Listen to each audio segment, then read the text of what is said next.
दिवाली से पहले राजस्थान सरकार अपने लाखों कर्मचारियों और पेंशनर्स को बड़ा तोहफा देने की तैयारी में है। केंद्र सरकार की तर्ज पर अब राज्य सरकार भी महंगाई भत्ता यानी डीए और महंगाई राहत डीआर में 3% की बढ़ोतरी करने जा रही है। वित्त विभाग ने इसका प्रस्ताव तैयार कर उप मुख्यमंत्री के कार्यालय को भेज दिया है।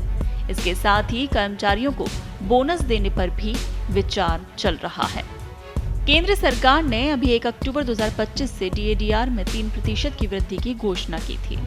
वर्तमान में केंद्र और राजस्थान सरकारें 55% डीए दे रहे हैं। 3% की इस वृद्धि के बाद अब डीए-डीआर 58% हो जाएगा। राज्य सरकार केंद्र की घोषणा के बाद आमतौर पर समान दर लागू करती है। ऐसे में संभावना है कि राजस्थान सरकार भी शीघ्र इसका औपचारिक आदेश जारी करेगी। सूत्रों के अनुसार डीए-डीआर वृद्धि से राज्य सरकार पर लगभग 1200 करोड़ रुपए का अतिरिक्त वित्तीय भार पड़ेगा। वहीं बोनस देने की तैयारी से लगभग 500 करोड़ रुपए का और भार बढ़ेगा, यानी कुल मिलाकर राज्य पर 1700 करोड़ रुपए का अतिरिक्त व्यय होगा। इसके बावजूद सरकार इसे दिवाली गिफ्ट के रूप में लागू करने की दिशा में आगे बढ़ रही है।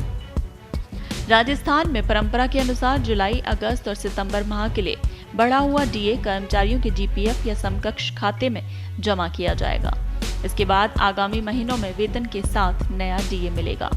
वहीं पेंशनर्स को बढ़ी हुई डीआर राशि 1 जुलाई से गणना कर नकद भुगतान के रूप में दी जाएगी। पिछले 2.5 सालों में डीए वृद्धि के रुझान को अगर देखें तो साल 2023 में जनवरी और जुलाई दोनों बार 4% की बढ़ोतरी की गई थी। वहीं जनवरी 2024 में 4% और जुलाई में 3% डीए बढ़ाया गया। साल 2025 के जनवरी में महज 2% डीए वृद्धि की गई थी, जो कि अब तक की सबसे कम वृद्धि थी। और इस बार अक्टूबर में 3% की बढ़ोतरी से कर्मचारियों को राहत मिलेगी।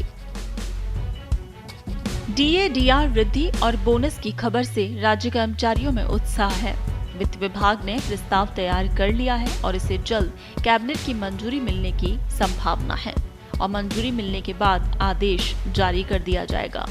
इससे राज्य के लाखों कर्मचारियों और पेंशनर्स को दिवाली से पहले राहत और खुशियों का तोहफा मिलेगा।